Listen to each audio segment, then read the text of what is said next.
told me, when Khabib retired, you have to take this belt. This big motivation for me. Islam Makhachev submits Charles Oliveira to win the title! I want to be like Khabib, champion, but still humble. Ian Machado Garry just has that look of a champion. We're called the Fighting Irish for a reason. Fighting is in our blood, it's in our bones, it's in our soul. I was born ready for this opportunity. The future has arrived.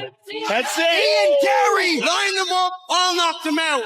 All the eyeballs are on you to see if you're as good as Khabib was. The throne remains in Makhachev! He might be better. I'm going to show you that the Irish are back. He has confidence that I have not seen since Conor. I am the future. I am inevitable.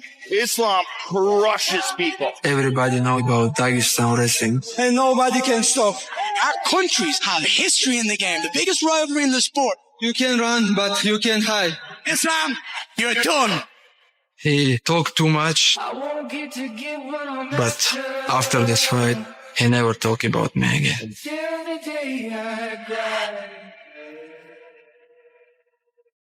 I have to focus on my game plan. I don't have to think what's my opponent have. I don't want to thinking about this, I just know I have everything to defend him, and I have all skills more skills more than him. That's why when you step to the cage, you have to dictate what's gonna be happening, how it's gonna go, who is gonna forward, who is gonna go back. Champion have to control, It's just my plan. I will control. I will step to the cage and I will do my best. Islam Makhachev continues sending shockwaves through the MMA community, putting the entire division on alert while remaining locked into a brutal training regimen carefully crafted to expose weaknesses. Although Ian Garry's undeniable rise has attracted plenty of attention, Makhachev delivers a serious warning. Stepping up in competition requires an entirely different level, and Fight Night will deliver the ultimate reality. Squeeze. Bro, I don't with your know legs. because this is the question. Habib don't ride the horses. He have horses, but he don't ride the horses. But it's our team technique. I think we have good grappling, but we're not grappler. We have good grappling. We're not grappling. We change the grappling for MMA. I think we have kind of some technique for MMA, not just grappling. Yeah. Well, that's why, bro, next time, don't bring this Greg Johnson to your camp, bro. Bring some Dagestani guy. He'll teach you more, bro.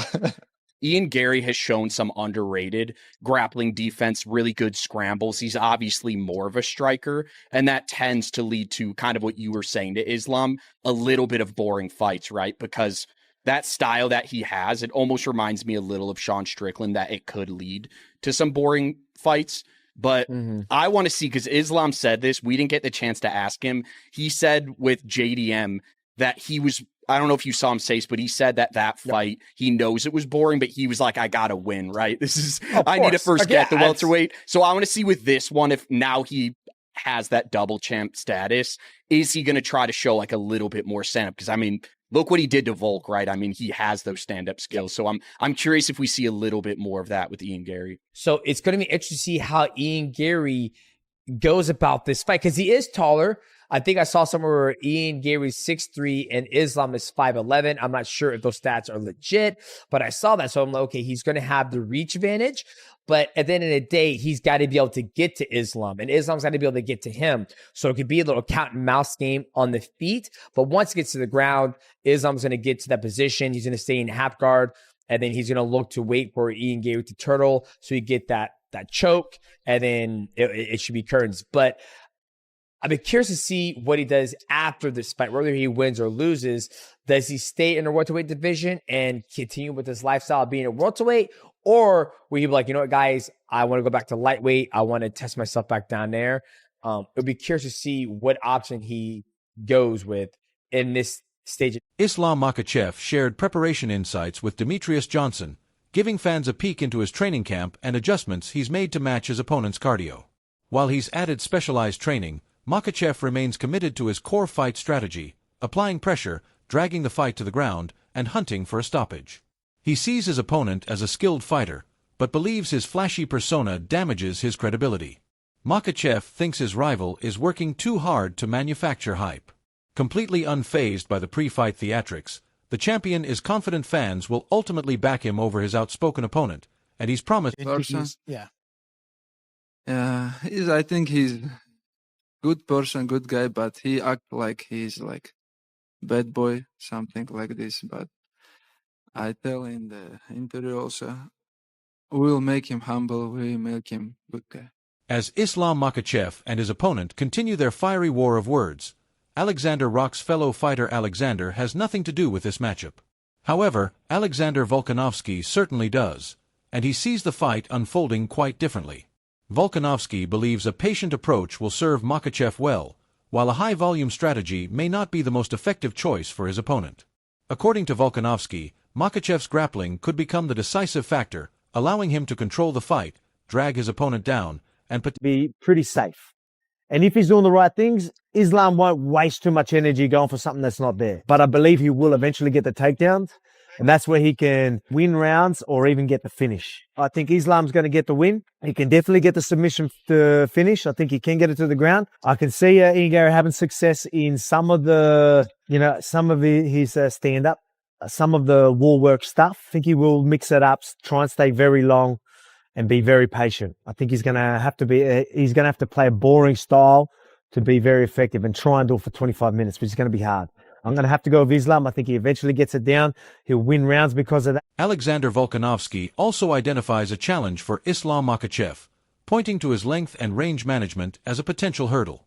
However, Makhachev has recently expressed a desire to take more risks and chase finishes, as seen following his fight with Jack Della Maddalena. This has left Volkanovski wondering whether Makhachev will abandon his patient striking approach and very long fighter. We know he's very good with his distance. Doesn't mind fighting on the back foot. He knows people are going to press. He's really good with his footwork, going left, going right, staying long, using his kicks at range. If you get a little over aggressive, countering you, catching you on your way in, does a very good job of that. Does that work with Islam? I don't know. It depends on what Islam turns up. Islam's always been a very patient striker. He's very safe. He stays long himself. He's usually doing similar to what Ian Garry does, but we'll look for the takedown. When you get over aggressive and you come forward a little bit too aggressive or you try and cut into range too quickly, he'll either get the takedown or he'll still run you in the shots. That's something that Islam was better than Khabib at. Khabib was very good at running you into the takedowns. Islam can run you into counter strikes as well. He loves his body kick. Islam I'm talking about. Is this stuff that he's going to use on an Ian Garry? I don't think so. Ian Garry is going to be too long. That's what I want to see what happens with Islam. I've heard him say very recently say that he wasn't happy with his fight against JDM and he wants to take more risks. When he says that, does that mean when he gets a takedown, look for more? Volkanovski breaks down the fight dynamics, noting that if both fighters maintain a safe distance, the longer striker will enjoy a clear advantage. But if Garry gets baited into pressing forward, he'll be walking straight into Islam Makhachev's trap. To gain an edge, Garry's smartest strategy is to keep the fight at long range. They're on the ground. Can Ian go with Islam? Can he compete? Can he protect himself? If the answer there is no, I'm not sure this should be a world championship fight. But the same thing would be said on the feet. You're telling me that the number one ranked fighter in the world can't fight standing up? You want to know who's a good stand-up fighter? You want to know who's an awesome stand-up fighter?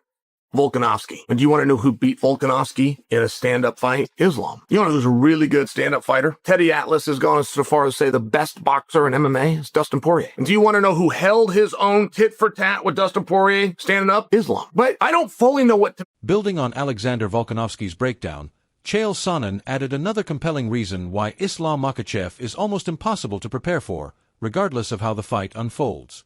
Relying solely on striking simply isn't a viable strategy. Whether an opponent tries maintaining distance or finds themselves taken down, Islam Makhachev has repeatedly proven that he holds the tactical advantage through a really good striker. I'm just asking that question because people seem to say yes, but they also seem just as sure that Islam, who's only lost one stand-up fight in his life, there's not a single round that has ever gone against Islam because he wasn't protecting himself, or he wasn't firing back, or because he got outclassed in striking. That has not happened. And while Islam's strength is grappling, compared to himself, for himself. What does he prefer? What is he most comfortable with? He's most comfortable with grappling, but that does not mean he can't strike, but it seems to. Like, that narrative gets created. When a guy is overwhelming in one discipline, we then choose to believe that he's weak in other disciplines. Well, weak compared to what? Weak compared to his own grappling ability, or weak compared... Chael Sonnen also exposed a ridiculous narrative in combat sports. The idea that Islam Makhachev's striking is somehow a liability simply because his wrestling is world-class. While grappling remains his primary comfort zone, the assumption that elite wrestling automatically means subpar striking relies on a completely false comparison. Being less dominant in one area than his own world-class wrestling does not mean... For Garry, can he get the upset? Of course, his fighting. We just saw this with Gaethje and Topuria.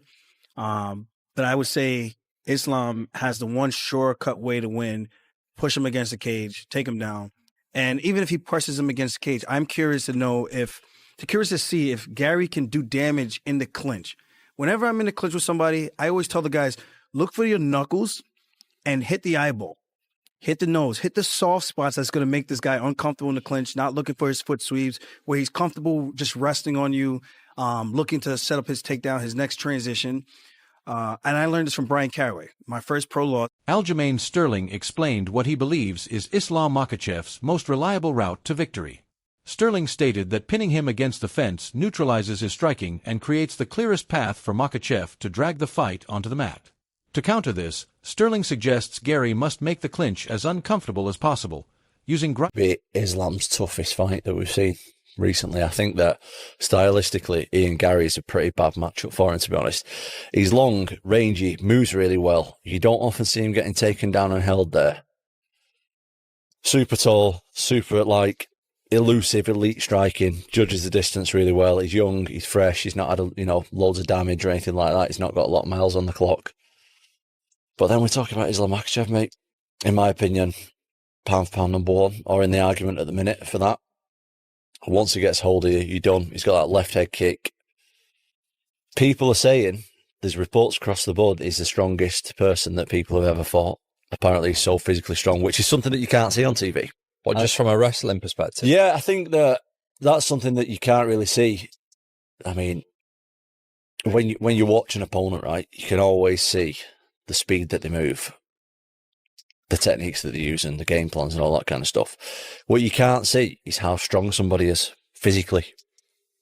I've seen multiple guys, Dustin Poirier, Justin Gaethje and people like that saying that, wait, has he even fought Justin Gaethje? Don't think he has he? He mustn't. No, it must have been somebody else. Must have been somebody else. But I've seen multiple guys say how strong he is physically.